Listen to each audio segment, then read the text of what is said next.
মই কাম কৰি আছিলোঁ তলতে তাৰপিছত মোক ফোন কৰি মাতিলে ওপৰত কিবা ষ্টক উলিয়াব লাগে বুলি তাৰপৰা ওপৰত যোৱাৰ পিছত মোক এনেকৈ বেক চাইডৰ পৰা হাগ কৰিছে তাৰপৰা যেতিয়া নকৰিবকৈ ওলাই আহিছোঁ আকৌ নেক্সট আকৌ কিবা ইটো চাইডে গৈ পেলাই আকৌ হাগ কৰি এনেকৈ টানি আনিছে হাগ কৰিব লাগে বুলি তাৰপৰা যেতিয়া মই গুচি আহিলোঁ ৱাশ্বৰুম গৈছোঁ ৱাশ্বৰুমতো গৈ পেলাই আকৌ মোক এনেকৈ বেক চাইডৰ পৰা হাগ কৰিছে এনেকৈ দাঙি চাইছে মোক কৈছে তোমাৰ ৱেইট কিমান আছে চাওঁ এনেকৈ কৈছে ৱাশ্বৰুমতো কি ব্যৱহাৰ কৰিছে অঁ আজি 3বাৰ মানে GM ছেকশ্যনত 2বাৰ আৰু ৱাশ্বৰুম যোৱাৰ পিছত তেতিয়া এবাৰ তাত তাৰ নামটো কি বিকি সূত্ৰধৰ আৰু এই ষ্টলটোৰ নামটো কৈ দিয়াচোন চিটি কাৰ্ড কি কৈছিলে কি অফাৰ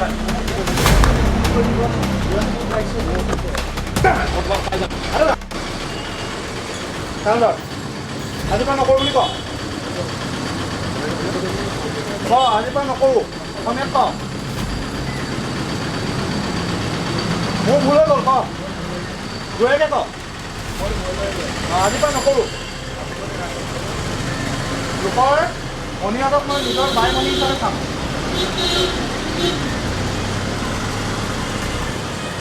এনেকুৱা অশালীন ব্যৱহাৰ কৰিবলৈ ক'ত সাহস পালে আমাৰ অসমীয়া বাই ভনীৰ ওপৰত তেওঁ মেনেজাৰ কৰে বুলি কৈছে ইয়াত মেনেজাৰ কৰাৰ পিছত এই ছোৱালীজনীৰ ওপৰত আগতেও এনেকুৱা কিয় ব্যৱহাৰ কৰিছিলে আজি বোলে আগফালৰ পৰাও মানে তেওঁক সাৱটি ধৰিছে তাৰ ছোৱালীজনীয়ে বিৰোধ কৰিছে তাৰপিছত আকৌ কিবা হেৰি কৰিব লৈছে মানে এইটো ভাষাৰে বুজাব নোৱাৰি যদি যোৰহাটৰ মাজমজিয়াত এনেকুৱা ডাঙৰ শ্বপিং মলৰ মেনেজাৰে তেনেকুৱা কাম কৰে আমাৰ ছোৱালীবোৰ বেলেগ অসমীয়া ছোৱালী ক'ত সুৰক্ষিত হৈ থাকিব আমি সেইকাৰণে তেওঁক ইতিমধ্যে পুলিচৰ আৰক্ষীৰ ওচৰত আমি গোটাই দিছোঁ আৰু আৰক্ষীয়ে উচিত ব্যৱস্থা কৰিব আৰু যেতিয়ালৈকে ব্যৱস্থা নকৰে তেতিয়ালৈকে আমি এই মলখন বন্ধ কৰি দিম এটা কথা খুব আশ্চৰ্যজনক কথা আচলতে এনেকুৱা মলবোৰত মেনেজাৰ ষ্ট'ৰ কিপাৰ এইবোৰ বাহিৰৰ মানুহ থাকে অনা অসমীয়া থাকে আৰু যিখিনি সাধাৰণ শ্ৰেণী আচলতে কাম থাকে কৰ্মচাৰী থাকে সেইখিনিয়ে কিন্তু অসমীয়া থাকে আচলতে কথাটো সেইটো এটা ডাঙৰ কথা হৈছে কি আমাৰ যিখিনি উচ্চ শিক্ষিত ল'ৰাখিনি ইয়াত আমাক চাকৰি নিদিয়ে এটা ডাঙৰ এটা লবি চলিছে যিটো লবিৰ যোগেদি যাতে বাহিৰৰ যিখিনি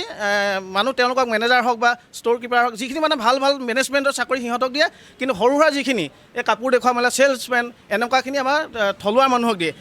এইটো বিধে আমাৰ প্ৰতিবাদ হ'ব আৰু উপযুক্ত ব্যৱস্থা নোহোৱালৈকে আমি এই মলখন আজি বন্ধ কৰি ৰাখিম তাৰমানে শ্বপিং মলটো এইটো বন্ধ ৰাখিম আমি বন্ধ ৰাখিম অনিৰ্দিষ্টকালীন যেতিয়ালৈকে উপযুক্ত দুখীয়া উপযুক্ত শাস্তি নাপায় তেতিয়ালৈকে আমি বন্ধ